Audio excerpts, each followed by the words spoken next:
Hey, good afternoon. Welcome back to another episode of Network and Chill. We are your audio version, visual version of connecting founders, funders, and anyone in the entrepreneurial ecosystem through storytelling, education, and making it truly inclusive. I am Chris Red, and joined today with Ricky Mason as well, my co-host. And so we're excited to have a great episode today, kind of capturing our Women in VC series as well.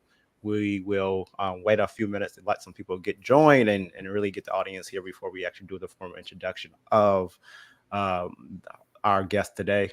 But Ricky, I want to quickly chat about next week, Black Tech Week, starting up going on in Cincinnati between the 18th and the 23rd. So excited for that week. Yeah, man, I'm excited to go up and just join and take network and chill and try to expand, our network and our community. Yeah, and a couple of past guests from Network and Chill will be joining us.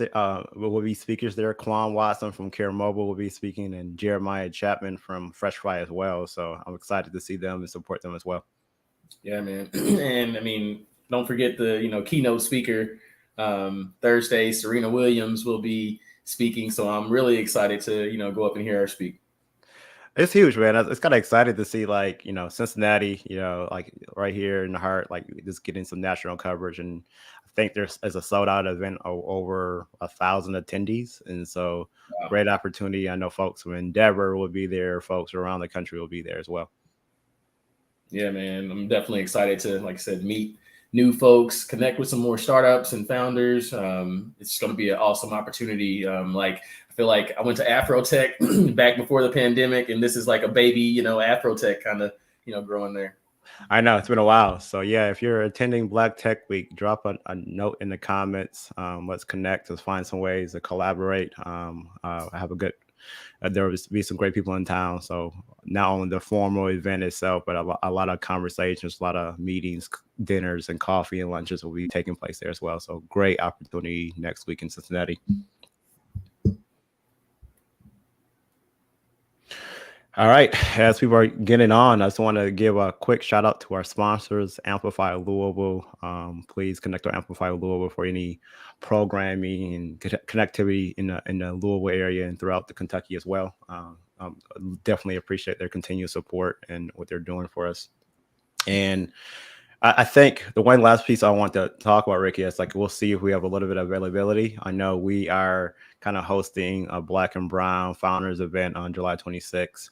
It has to be a smaller setting, but I think we might have some opportunities for some special invites. So, if you are interested potentially attending the Black Founders event, drop us a note, drop us a line. We'll look at some, I think we have some opening seats coming up. So let us know. And we love to get those involved. And I'm excited for that as well.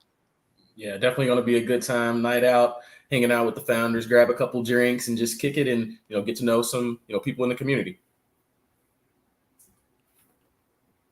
All right. With that being said, I think we are a couple minutes in.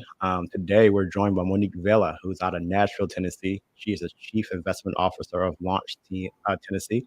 She's formerly at Marker Capital, and she's also the co-founder of Building Southeast. So I'm excited to bring Monique on today and really get into her background, her origin, really talk about venture capital in the landscape and connectivity.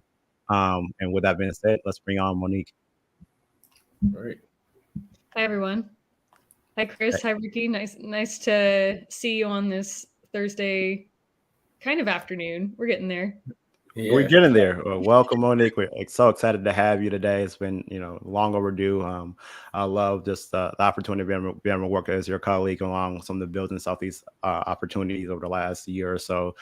And I really wanted to really dive in today and talk about this women in venture capital and really some of your background and your experience. But with that being said, I'd love to kind of hear your foray into venture capital and really your transition recently from, Marker Capital over to Launch Tennessee. No, thanks for having me. And also thanks for your leadership in Kentucky for building SE and helping expand our footprint with the Kentucky ecosystem. So yeah, hi everyone. My name is Monique Villa. I have been working in and around startups since 2009, but really within the venture capital side of the house since about 2013. And I think the real story behind how I got in to this whole industry is I didn't know tech existed. I didn't know startups existed. I definitely didn't know venture capital existed. I grew up in Long Beach, California, and my big goal was to work for the mayor's office. I thought that the mayor was the most important person in the world. Really was hyped on opportunities around economic development, urban planning, and also the legal aspect too, how all of this ends up sculpting our day-to-day lives. And it wasn't until college when I found out about an opportunity to do an internship for a startup called Tom's Shoes. And I was really fascinated by the mission because the ability to buy something and have it turn into essentially a doing good by through consumerism, actually, or capitalism, being able to give back to people who needed things like shoes just so they could go to school and get an education. It's like, sign me up. This is brilliant. This is fascinating. And so I did the internship, fell in love with the many moving parts of a startup. At the time, the company only had 40 people in-house, and I worked there full-time as an intern for a semester. And after that, I thought, well, there's no turning back now. I can't unsee this whole startup world. Yep. See some shaking. It's like, this is what gets us, right? We see it, we can't unsee it. And so, after college, I joined a small boutique consulting firm and fell in love with the idea of being able to work on many startups at any given time to help them succeed. And it was soon after that I ran into an opportunity to join a first-time venture fund. And I realized that it's kind of like consulting and that you get to work on different startups at any given time. You get to meet entrepreneurs, you get to get your hands dirty in different ways, but you're also enabling them through capital investment. And so that's really, again, I couldn't unsee what I had seen on the venture capital side. So I really got into that world through a role on the investor relations side. So helping the fund with fundraising. A lot of times people pursue a more traditional path of maybe they're at an investment bank or they came from a consulting background and then they enter a fund as an analyst and then kind of climb the ladder that way. I completely did the opposite. I started on the investor relations, more operations side of the house. I love it. And I think the benefit there is I learned the industry kind of inside out. So that has really served me well as I've worked for other firms. Fast forward, and now I'm with LaunchTN. We'll be announcing a new set of funds in the coming months, which I'm very excited to announce as part of the SBCI funding that is being distributed across the country. And so we'll be directing funds for the state of Tennessee through Launch, and have a lot of exciting things in the works. But I'm really enjoying bringing my venture capital experience back to a kind of my roots. And when I was talking about what I wanted to do within the city of Long Beach, kind of bringing that back full circle. Yeah, and for those who don't know, like, can you talk a little bit about the SBCI funding a little bit? And I know you can get into the formal announcements of the funds you're doing in Tennessee, but kind of, give us a sneak peek of what that kind of looks like. Yes, so there are 54 jurisdictions that are receiving a total of $10 billion or something like $10 billion. That's really meant to get a closer look and play a more meaningful role in the innovation economy across the country. So being able to have funds available and directed at the state level or whatever the municipality might be, into either startups directly, into emerging managers as an LP, or just generally, however the state or whoever submitted the application envisions they can best put the money to work to create jobs and to help really with the flywheel of validating and attracting capital to those markets as well. So wanting to encourage more traditional institutional capital to co-invest alongside of these dollars. So it's really going to be deployed over the next 9 years. So I think maybe in some cases 10, but very similar to a 10-year venture fund in that sense. And really kind of have the best job in the world to say, hey, look, there are dollars that need to be put to work. And if you are raising your hand and you want to build a business and create jobs, which will in turn really impact the local economy and communities, then we get to be that team, that conduit for those dollars. So yeah, there's going to be a lot to share in the next 2-ish months, which I'm, as you can imagine, really eager to get the word out about. Yeah, I'm excited too. I mean, I think the state of Kentucky has like 22 million set aside for the SBCI. I think it's been worked out how those funds will be distributed. But, I'm always asking questions like what other states are doing and seeing what the best use cases are for that. And a thought around that really is, you look into the need for diversity, whether it's color, age, or backgrounds, especially also women in venture capital.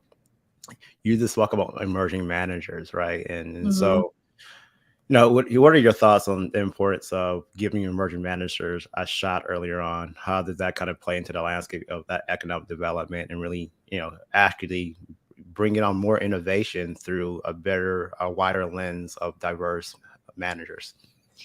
Yeah, so I've done a lot of soul searching around this, as we all probably have. And my mission or my personal view, and my backstory is woman, non-Ivy League, half Mexican, but on my Mexican side, my grandfather was indigenous, illiterate. Like my dad picked cotton as a kid. Like, definitely did not come from the traditional stock, as you would, of people who have been involved in financing.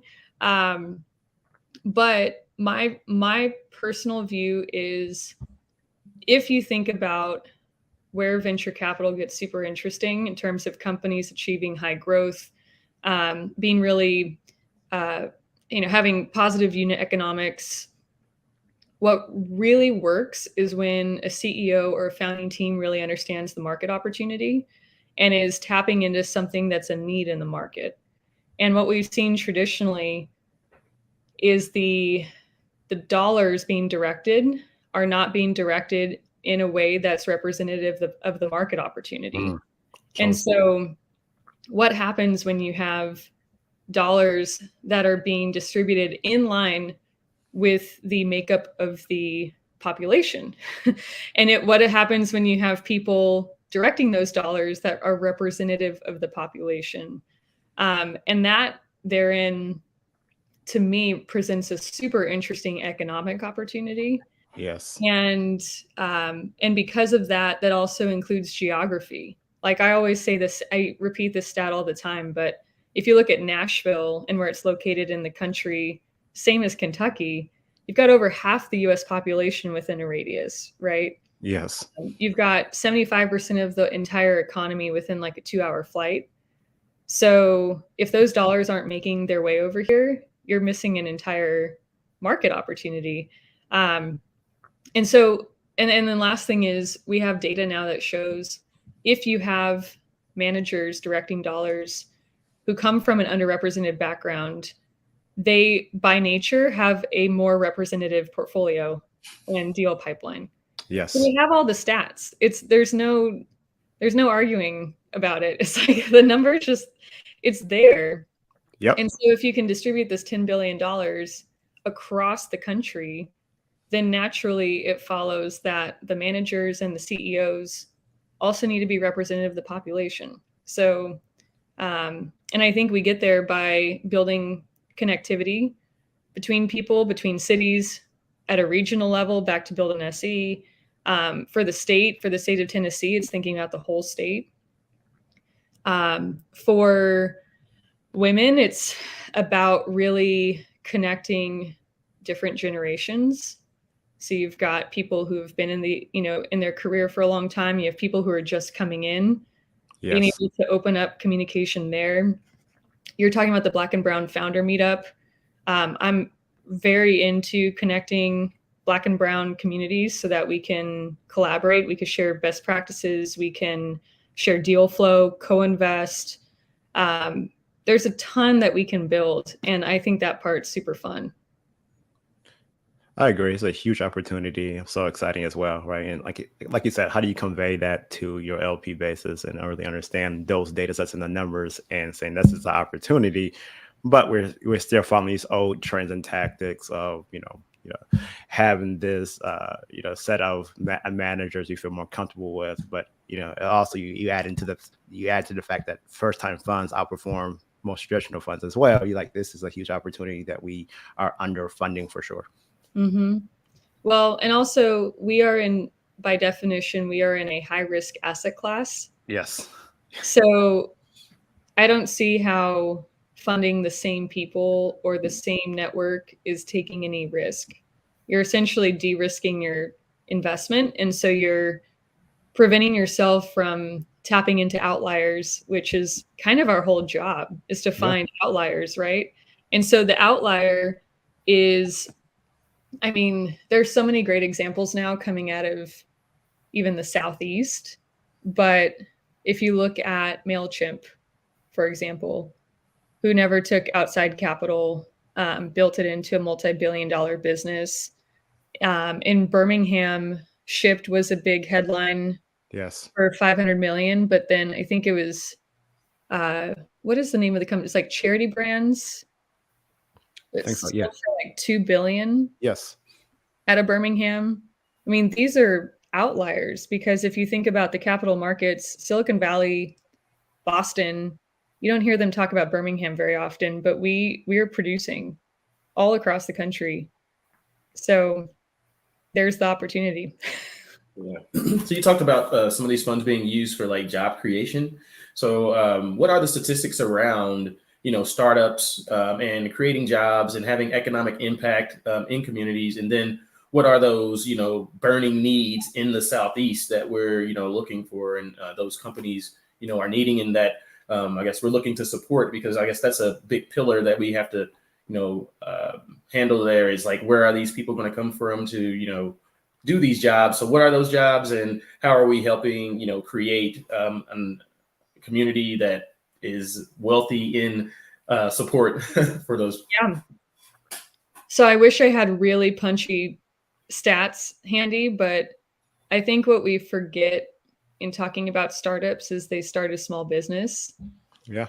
They are effectively small businesses. Funny enough, venture funds are small businesses by definition, even though our job is to sell money, which is a very funny small business. But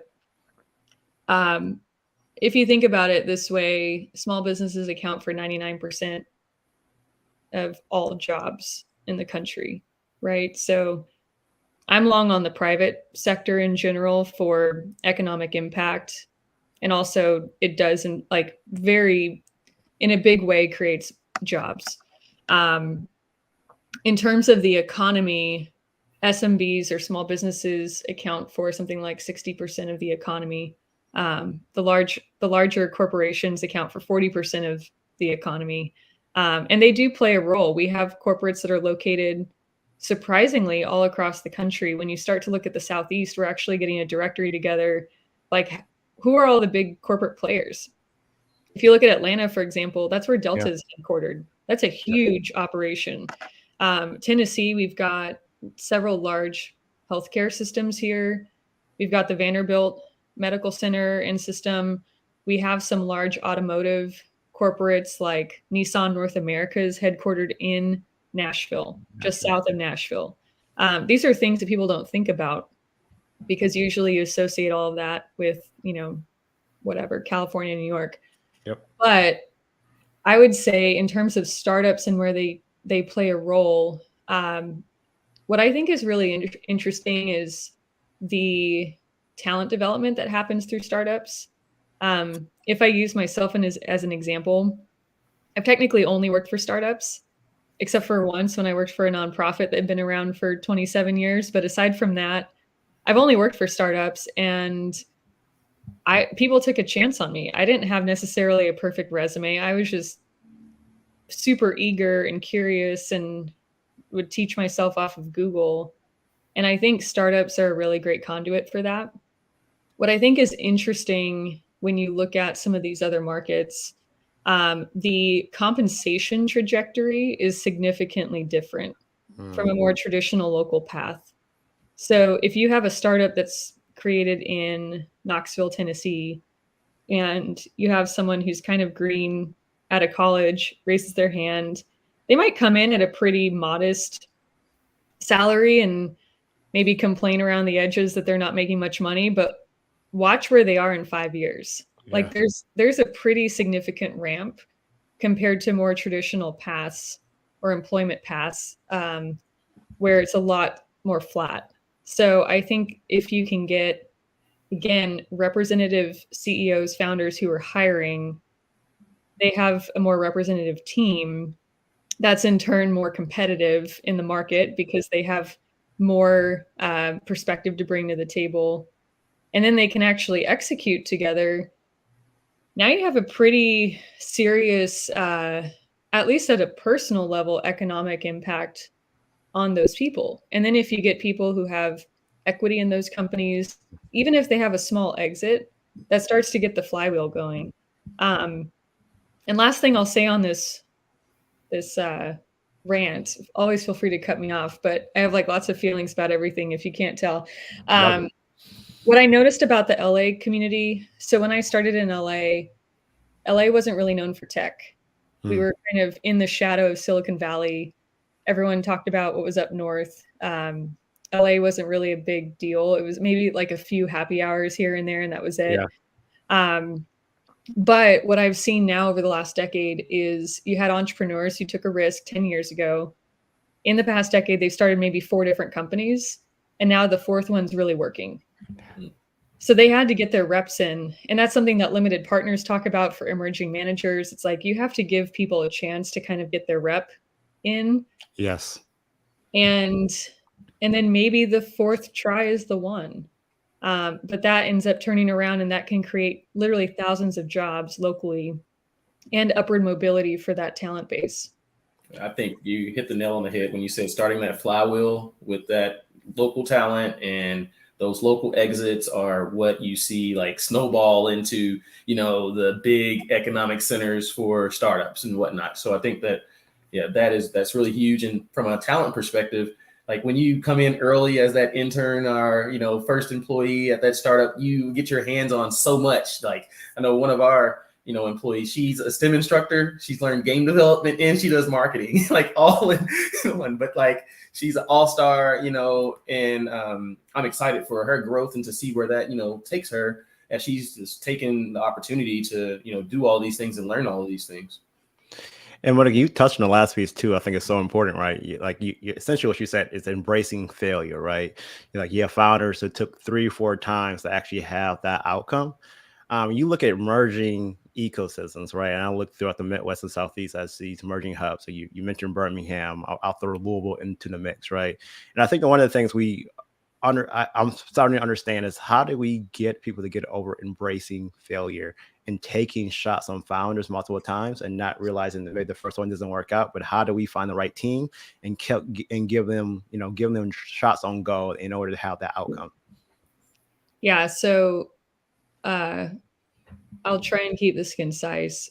I have a lot of mixed emotions about this. I think in general, we do encounter a risk problem or a risk of failure. My understanding as a newcomer, because I've been here for 5 years, is that culturally failure is a tough pill to swallow, which I can respect and I understand. But it also means that it could have an impact on things like outcomes for the company. Being a little more conservative with what success could look like. And that's where I think non-local VCs will push back and say, well, where's the big vision? Where's the big mile high? Actually, I have a former boss who always called it setting big dumb goals, right? Like what are the big dumb goals that you have in mind? And I think there's definitely good and bad that comes with that. On the other side of the house, I will use women as an example, since we're talking about women in venture and kind of what we're trying to do to expand access. I think it's really hard if you are the one woman that's being invested in for the year, because then there's a lot of pressure on you to produce.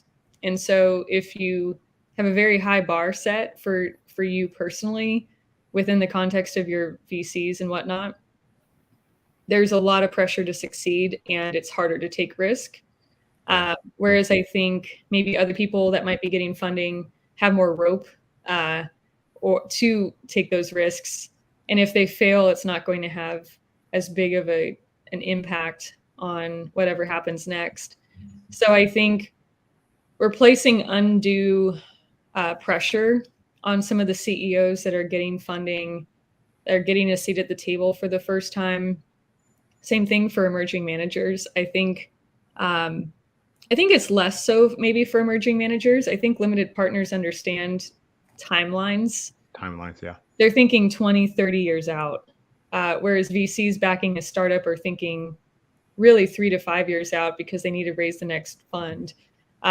So the pressure cooker is a little different in terms of its setting. But I think overall, we just need volume. We need more dollars. We need more funding rounds into more people. And therefore, we'll sort of reduce some of that pressure and allow for actually taking risk, like actually true risk, to be able to produce some of the larger outcomes. Yeah, I fully agree. I think, there's been, like you said, that pressure, even for Black founders, the same way. Like, this is my one shot. I got to take care of this and really do it the right way. And also, like, on the other side of the table is really looking at this early stage funders, like angel investors, before you even get to the venture capital, right? And understanding that, majority of startups do fail, right? And saying, okay, but at the same time, take the same approach of horse racing and bet on the jockey and not the horse, and say, how do we still fund those, those founders? And we're not putting them to the side. And so we'll never fund them again because the startup failed. But understanding that this ideal failed, but this might be the right person for down the line outcomes, and really fostering that. I think it makes a better, healthier ecosystem. And we have to embrace that culture at an earlier stage in order that really see those outcomes, right? And also foster an ecosystem where founders want to build in that area. Yeah. No, and it's also hard when you have your personal finances tied up in something. Yeah. Right. That again, it's back to risk and how much of a safety net is there if it doesn't work out. Like, what's the reality of that? So whatever we can do to create more accommodating kind of circumstances for entrepreneurs who are truly serial entrepreneurs, who are committed, or just this is their thing, they're going all in on it, to really rally around those founders who have raised their hand and make sure that they have the support system in place so that they can get through it. But we have a lot of work to do. Yeah, we do. It's a lot of work to do, especially in this area, but I think it's starting to happen and build some momentum.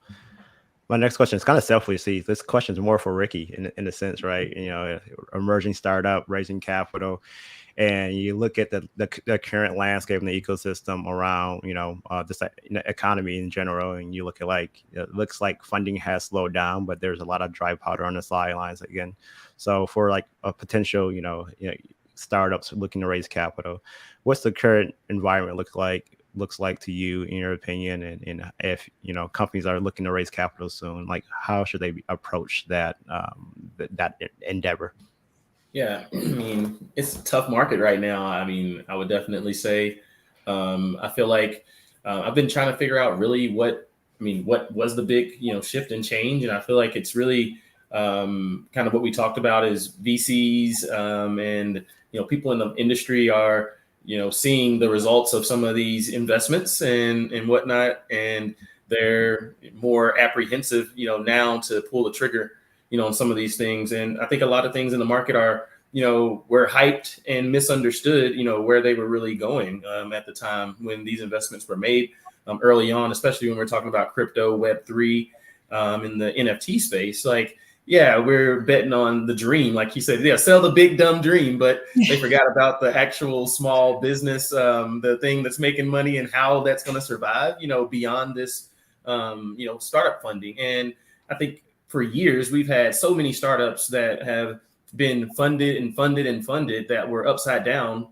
during their entire, all of their rounds. So we're beginning to kind of see some of the pullback from that, I think. And people are like, well, build smarter startups so we're not draining all this money into, funding your failing, business until you're successful.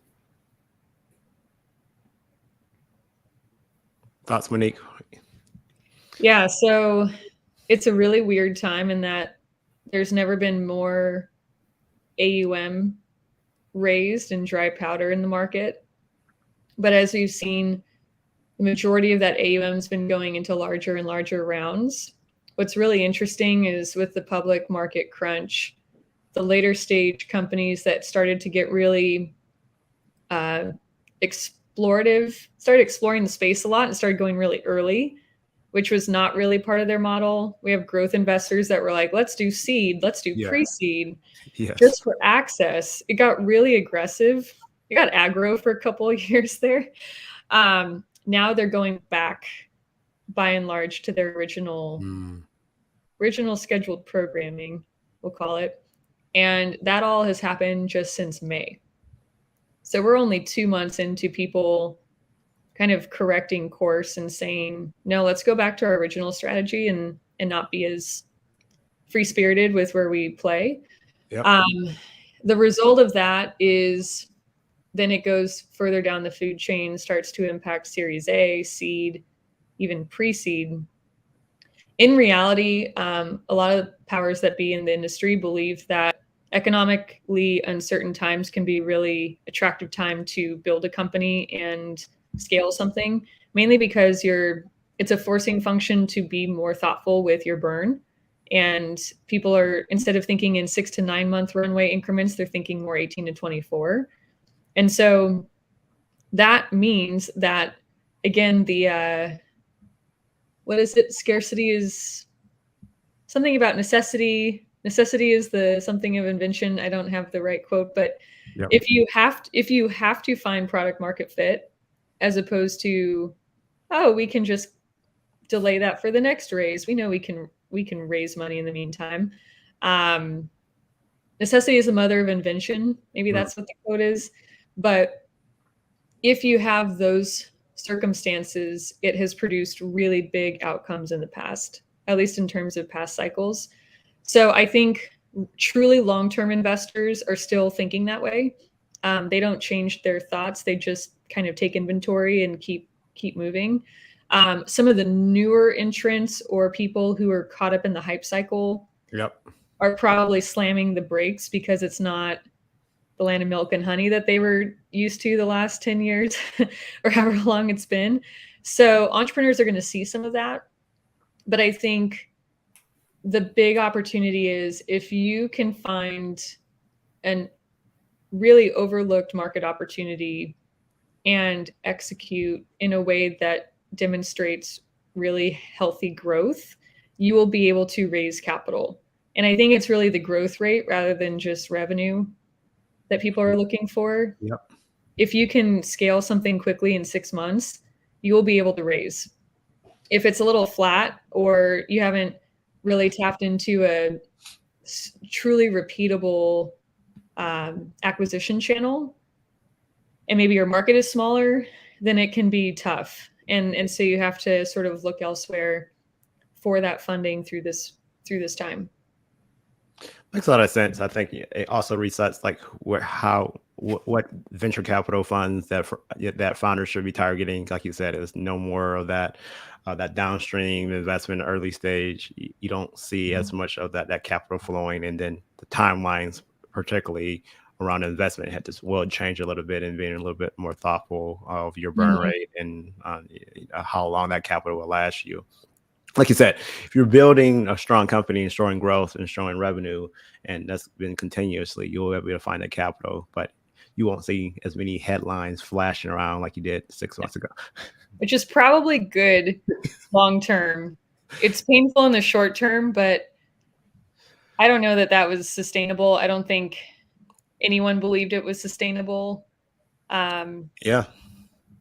I even think about it, like if you add into like you said, not only companies but also emerging managers, right? You're seeing companies raise, a seed round and raising Series A, and 4 months later, and these incredible like markups that fund managers were running around, saying like these great markups, but like potentially a lot of those companies will go back and raise. And now we're going to talk about potential flat or down rounds type raises. And now how do you have that kind of conversation on a down round for as emerging manager or for a company? It's a tough pill to swallow. Yeah. And the companies have to grow into those valuations, right? Which is why the down round, Brad Feld wrote a great blog about why down round would be a bad word in this time. And it really is about just building a great business and being able to grow revenue.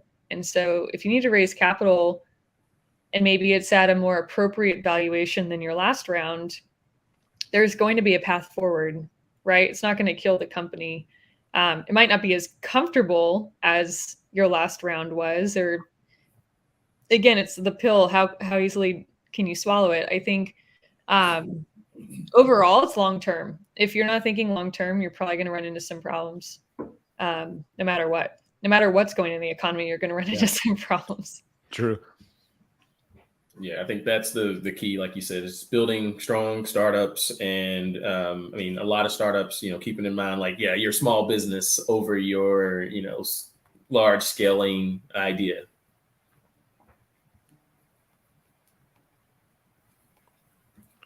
I love it. I want to kind of go into a little bit of your work with Build in Southeast. I want to know, the evolution of that, how that came about, and, what kind of drove you that kind of start this as well.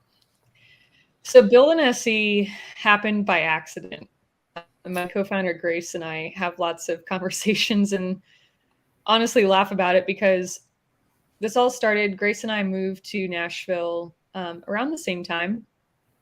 And when I got to Nashville, I was of the mindset of, I've only lived in my hometown. I've only lived in Long Beach, LA, that whole area. And so when I came here, it was the first time I'd truly been a rookie in an area. And I think because I had always been the native, I loved when Ricky was mentioning his native status too. When you're a native, you are the one who's sort of the guide to people when they come to visit or what have you. People who relocate, you're sort of educating them on the place. And so when I came here, I thought, how cool, I get to learn from those types of people this time. And I realized also that Nashville was so close to so many places. So one of the first places I came to was actually Louisville, Kentucky, because I could go in an afternoon, turn around, come back. It was great. And a totally different time zone. It's just crazy how easy it is to just go from state to state. And I thought, this is so cool because LA is not convenient. Yep. So in the same time, I could go not even across all of LA, but maybe just to a different part of LA. I could be in a whole different time zone and state. And so I started hopping in the car, went to Georgia, Alabama, Kentucky, made my way over to North and South Carolina, and just started taking meetings with whoever would respond to my email, who were in the tech ecosystem. And I started asking questions, and I said, look, like, I'm new here. I don't know anything, but I really love tech and early stage tech in particular. And I want to figure out how I can contribute long-term because I plan on being here for a long time. And so the reception was really warm and won't surprise you, right? But also I think people felt comfortable to share a little more because I was saying, look, I know nothing. I'll, like, whatever you want to share, you can. And a lot of the negative feedback I got was the same. And it had to do with, hey, we have all these great things going on in the city, but we don't really get to connect outside of the city much. They weren't as familiar with some of the cities that were even just a couple hours away. And I realized I was now turning around and educating them on who they should be meeting, on a 3-hour drive south or east or what have you. And these are people who'd been doing this kind of work for like 20 years. And so I thought, well, that's kind of funny because I'm the rookie.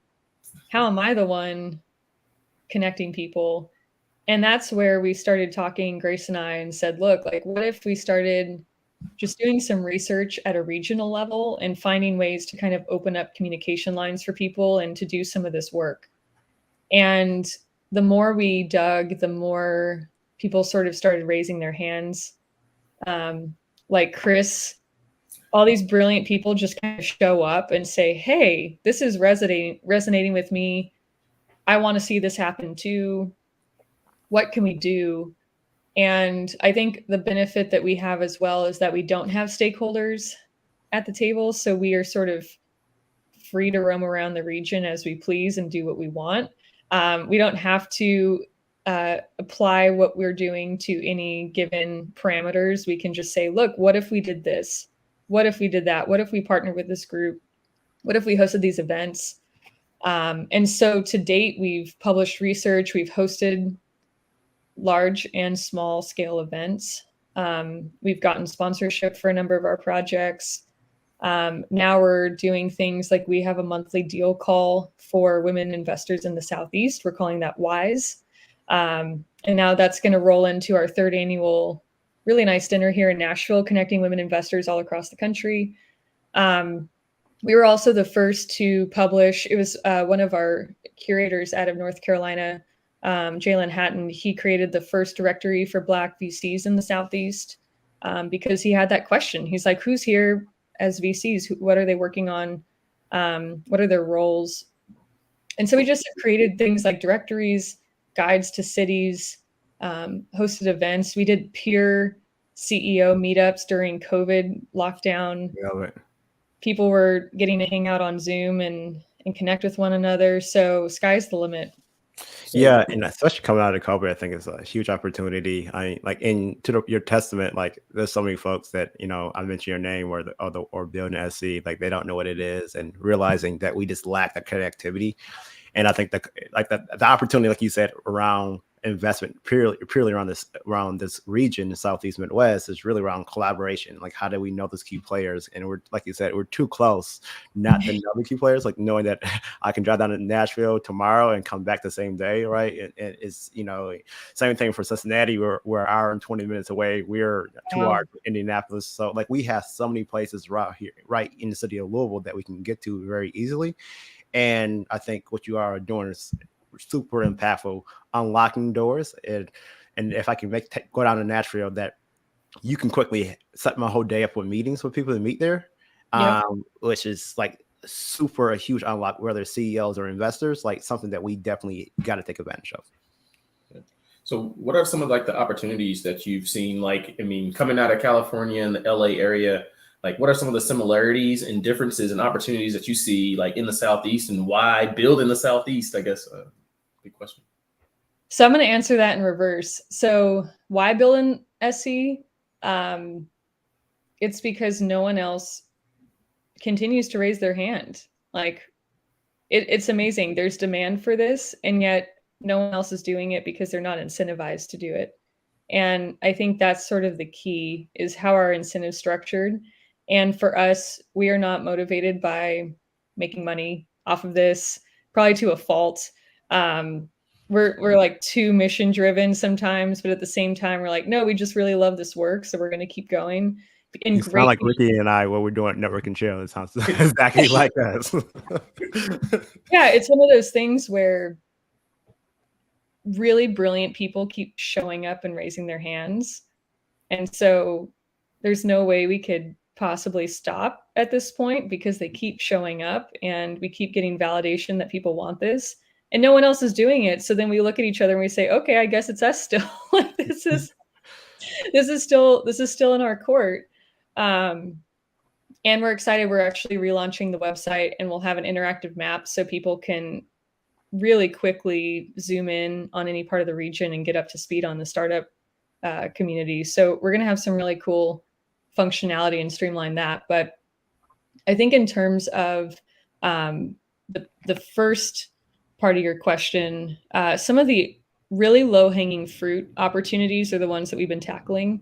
So things like, how do we just organize stakeholders at a regional level? So we launched what we call the Southeast Alliance, and it's a collection of all of the physical brick and mortar spaces in the Southeast that are serving entrepreneurs through whether it's office space, programming, sometimes investment. But we had a really great group that we originally assembled and has since grown, where we could just host a quarterly call and get those people connecting and sharing ideas and best practices, and also getting to distribute information on their programs. Because if you have a consumer-focused startup in Winston-Salem, North Carolina, who could benefit from a program that's going on in Memphis, like that could just happen over the course of a phone call, rather than that founder maybe hearing about that program a year later, right? Like, how can we shorten the amount of time it takes for someone to get the information they need? Another example has been things like through our directories. So we launched 4 or 5 years ago the first Southeast Capital Landscape. We wanted to really keep track of who are the active venture funds on an annual basis, so that if you're a founder and you're trying to fundraise, you don't have to go do the same research that someone else has already done. So we kind of raised our hand and said, let's do this. We partnered with Embark Collective out of Tampa Bay, Florida, and published that. We're actually having a call tomorrow about this year's directory, and it's grown to over 300 firms. So you can sort by location, stage, industry focus, and now all of a sudden you have a target list. So things like that, that's the low-hanging fruit. Things like, let's organize women investors around a deal call. Let's do that. We created the first directory. There's 97 women investors in the Southeast, specifically institutional VCs. We're not doing angel investors yet. But that's low-hanging fruit. I think moving forward, we're going to become even more thoughtful around programming. So doing a series of dinners for Southeast-based CEOs around the region. We're talking to a partner about that who wants to sponsor. We're bringing back the Women Investor Dinner, which really connects people from all across the country, but brings them together here, which is a big opportunity for the local community to expand their networks and open up communication lines with different forms of capital. And I think overall, we want to bring in some more at the expert level, being able to connect founders with mentorship and operating expertise. One really interesting opportunity, and I'll close with this one in particular, people who are Southeast natives or grew up here, who might still be here or maybe came back here, or maybe they aren't. Maybe they're in San Francisco right now, but they want to pay it forward to their home community, which I can definitely relate to. I feel that way about Long Beach. I feel that way about New Mexico, where my dad's family landed from Mexico, wanting to really pay it forward. And so what if we could find those people who, by the way, are extraordinary, incredible talent, are now quietly angel investing, potentially have expansive networks, and they're saying, look, I'm from Chattanooga and I go back to see family and I don't even know where to start, but I want to help. And so what if we could do that at a regional level? So we're actually working on a regional mentor network, and that would really, again, open up communication lines, but get access to kind of right time, right place feedback for founders as they're tackling some of these problems. Exciting. That's very exciting. That's huge. I think just, you said, connecting those people, back to their home where they have, some connection, where they have a mission that they want to, solve. I mean, a problem that they want to solve, or something that they want to see, a vision they want to see. I think that is really huge, in making those connections for, not only just the founders, but for the city economically, like as a whole. I think that's going to be great.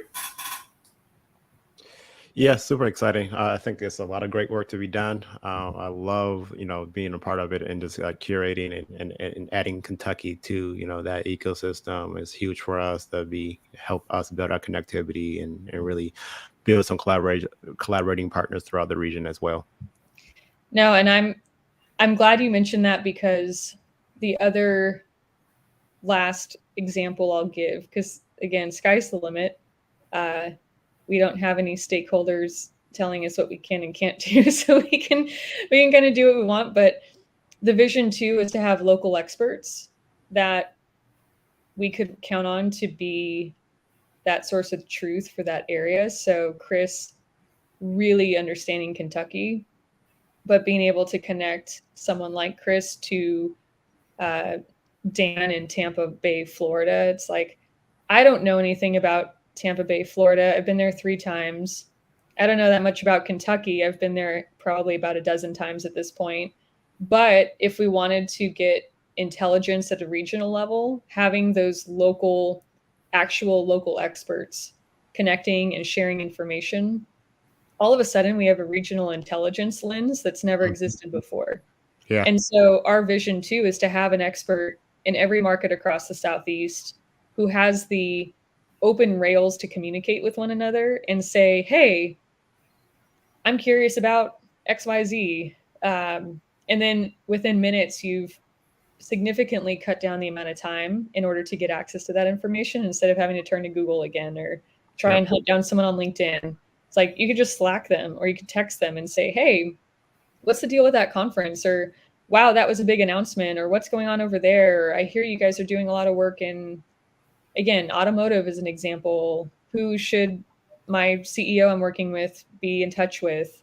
That's where you could actually create a fertile ground for outsized outcomes, when you can have that kind of information network that's opened up. Fully agree. And I think you also I think you talk about these cities that throughout the area and region that potentially now you can have founders take day trips or other places to get a new experience, right? 'Cause I think you always can tie that back to the startups you're building and getting a different perspective. And so I just, in the last year, I went down to Miami ecosystem a couple of times, right? And it really got to get into their startup ecosystem. But just the different landscapes and opportunities there, it's great for tell founders you can hop down to Miami, you can hop down to Atlanta for a couple of days instead of going all the way to San Francisco and the Bay, and still have the same kind of connectivity between venture capital and other founders in the space, which is Yep. a lot easier to get perspective than feeling like you have to go out to San Francisco. Well, you start to get density if you Yes. look at the regional level, and that's where it gets super interesting. And I think back to your question about LA, that's some of the parallels that I see in terms of LA has density, but also doesn't, because there's so many different cities and communities across the county. And then you add Orange County to that, and then Yep. Southern California as a whole, and like nobody knows each other. It's very easy to coexist and never once cross paths.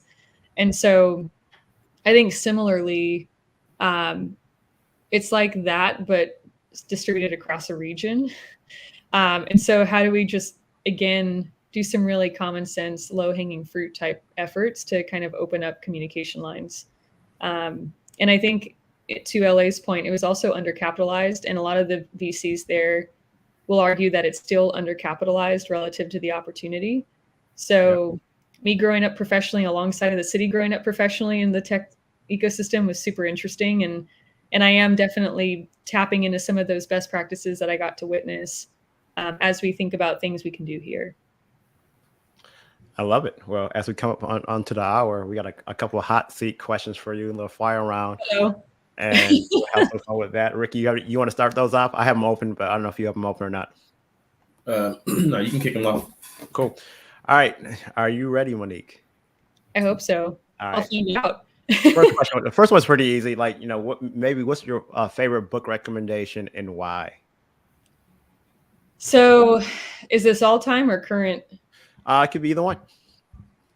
So currently I'm reading No Red Lights by Alan Patricof, Okay. who, for those on the call who don't know, he was one of the first venture investors. He's now something like 87, 88 years old. started yet another venture fund a couple years ago at 85. And the book is organized as chapters of his life professionally.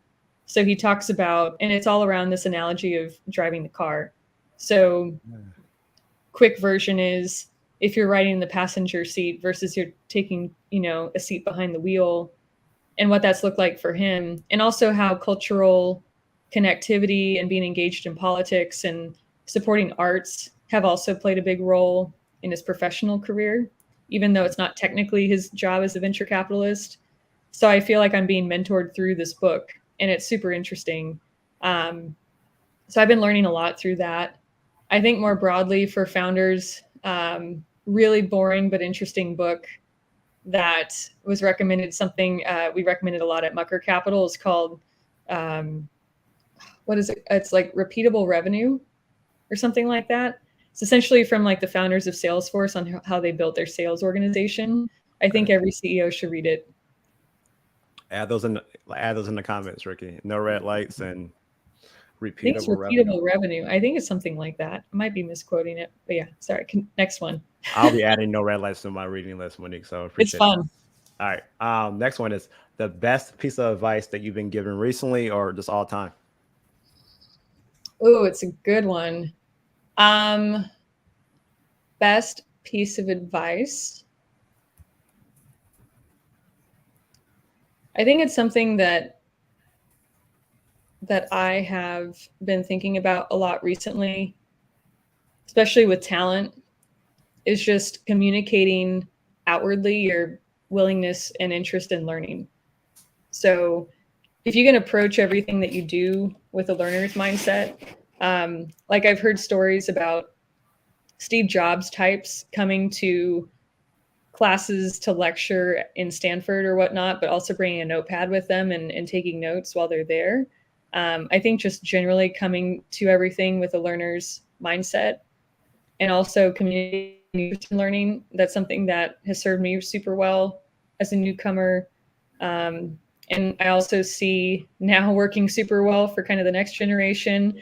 And then I also look up to elders in the industry, and they're also thinking that way too. So I think it's just always not thinking that you're going to get to a point where you won't be learning. But that's the deal. We're always going to be learning and bringing that into everything that we do. Love that. I like them. I love the mindset. I feel like I'm right there with you. So like learning doesn't stop ever.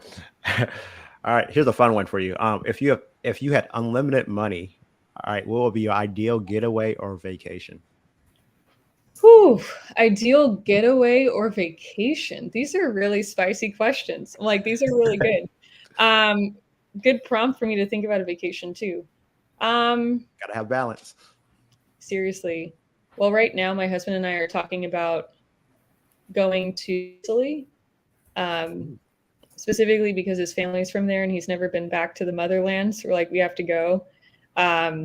So I think that sounds pretty great. I think in terms of whatever's ideal, I just look for fresh food, like fresh local food, ideally a body of water, and some bookstores or local coffee shops.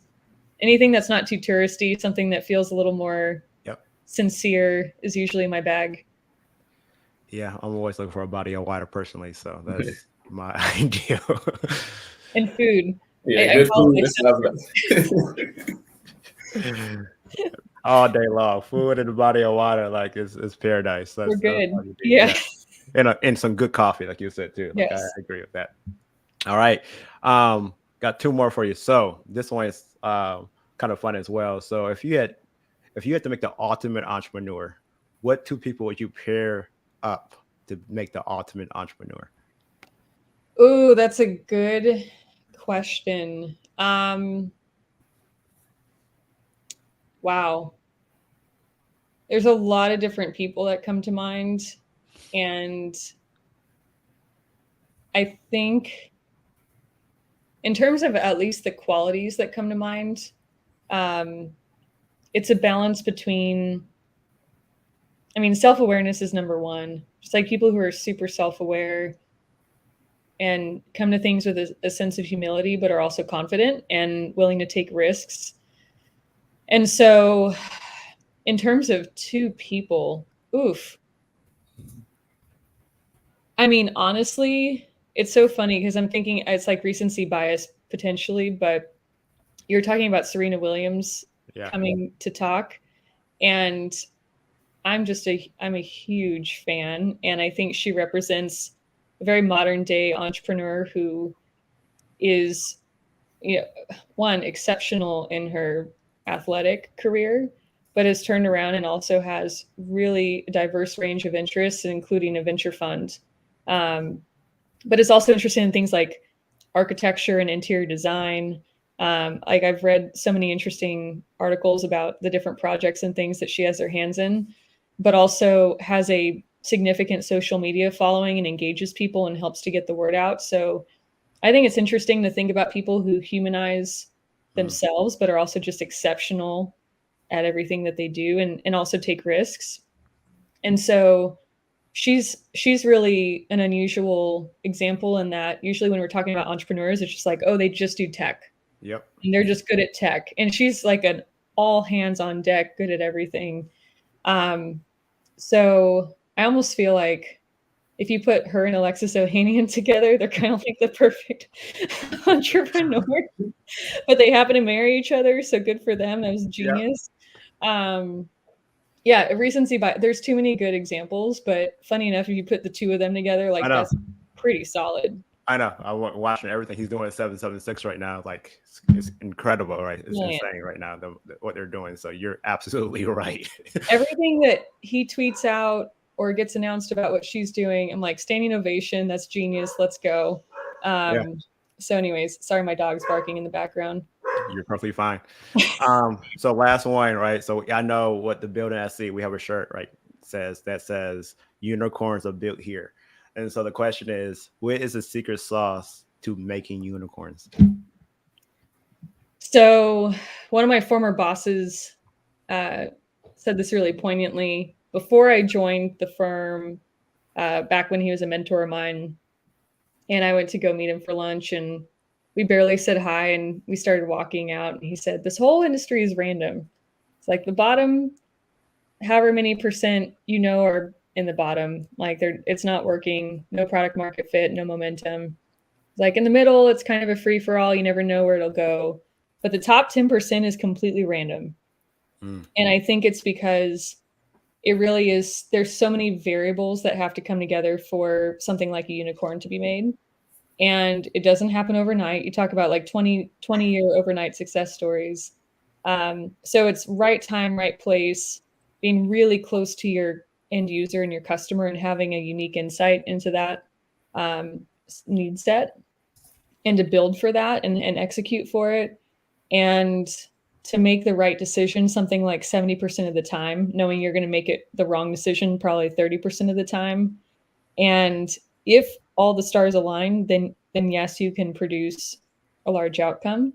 But the ones that truly go on to be successful are completely random. So it all just sort of has to line up just right. And it's, if it was super repeatable, then people would do it all the time. Yep. And there are aspects that are, and there's other aspects that aren't. There's been great teams, wrong timing. Love it. So well said. We really appreciate your time today. As we close out, how can those who are, following, listening today, how can they keep up with you? How can they stay in contact with you? Yeah. So first of all, thanks to both of you for hosting me. And I can't wait to make it to a network and chill up in Louisville, Kentucky, and meet everybody. So I'm on Twitter for hot takes or whatnot. Sometimes pictures of my dog or food, but a lot of times hot takes on tech and what's going on in business, at Monique Villa. Also, my email is monique@launchtn.org. And for Build an SE, we'll have a new website to debut here shortly. So really follow Chris, and you can stay up to date there as well. Yeah. I'm excited for that. So no, thank you so much. Really appreciate you being so gracious with your time today and your insights and wisdom. We really appreciate having you in our community and ecosystem. And we can't wait to get you in here in Louisville for an in-person event as well. Looking forward to it. Thanks to you both. All right. Take care.